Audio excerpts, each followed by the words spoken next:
தெய்வ சிலைகள் பொதுவாக கருங்கல்லில் செதுக்கப்பட்டிருக்கும். எங்காவது ஓரிடத்தில் சிற்பியின் உளிப்பட்ட இடம் தெரியும்.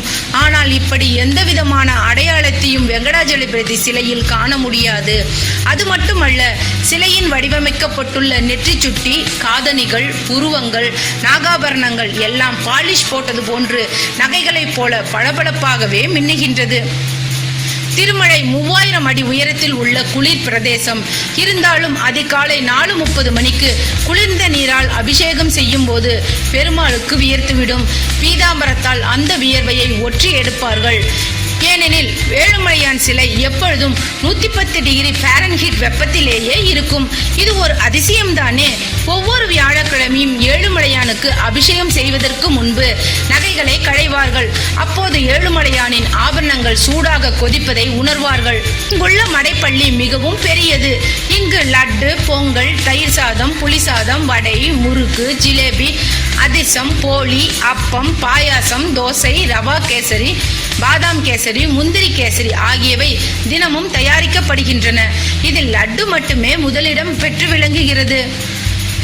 ஏழுமலையானுக்கு புதிய மண் சட்டியிலேயே பிரசாதம் படைப்பர்.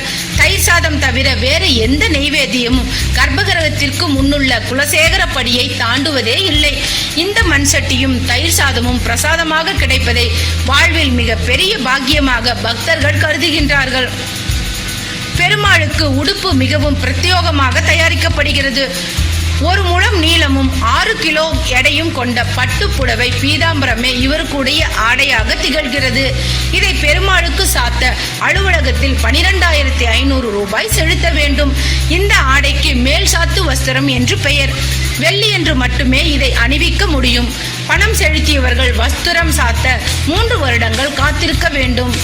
உள் சாத்து வஸ்திரம் என்ற ஆடையையும் பெருமாளுக்கு அணிவிப்பர்.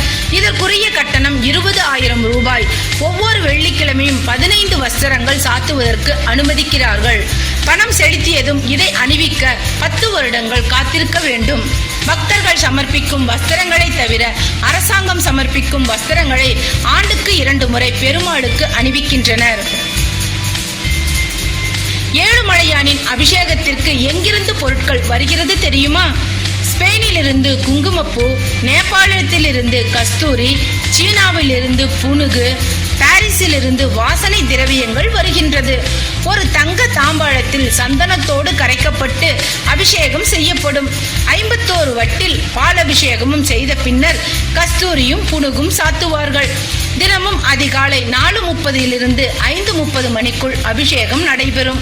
அபிஷேகத்திற்கு ஆகும் செலவு 1 லட்சம். பணம் செலுத்தியவர்கள் 3 ஆண்டுகள் வரை காத்திருக்க வேண்டும். பெருமாளுக்குரிய ரோஜா பூக்கள் ஐரோப்பாவில் உள்ள ஆம்ஸ்டர்டாமில் இருந்து விமானத்தில் கொண்டு வரப்படுகிறது. ஒரு ரோஜா பூவின் விலை 80 ரூபாய். பக்தர்களின் செலவிலேயே இந்த பூக்கள் வந்து சேர்கின்றன. சீனாவில் இருந்து கற்பூரம், அகில், சந்தனம், அம்பர், தக்கோலம், லவங்கம், குங்குமம், தமாளம், மிதியாசம் போன்ற வாசனை பொருட்கள் கொண்டு வரப்படுகின்றது. ஏழுமலையானின் நகைகளில் மதிப்பு பல கோடி ரூபாய் ஆகும்.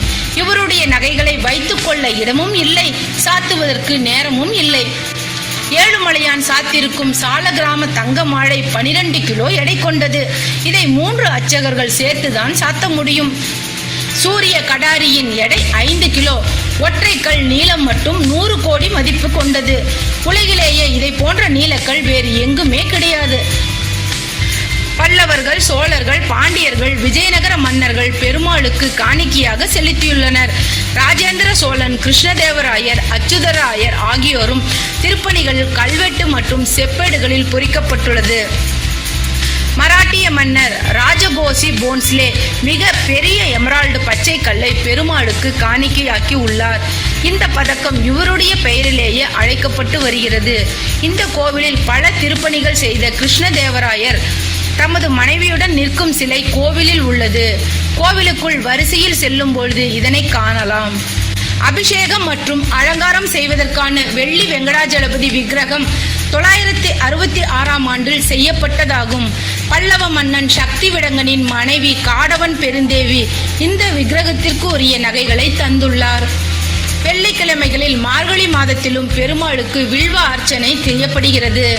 மகா சிவராத்திரியில் சத்ரபாலிகா என்ற உற்சவம் நடைபெறும். அன்று உற்சவர் வைர விபூதி நெற்றிப்பட்டை அணிந்து திருவீதியுலா எழுந்தருளியுள்ளார். அபிஷேகத்தின் போது ஏழுமலையான் தன்னுடைய 3வது கண்ணை திறக்கிறார் என்பது ஐதீகமாக உள்ளது.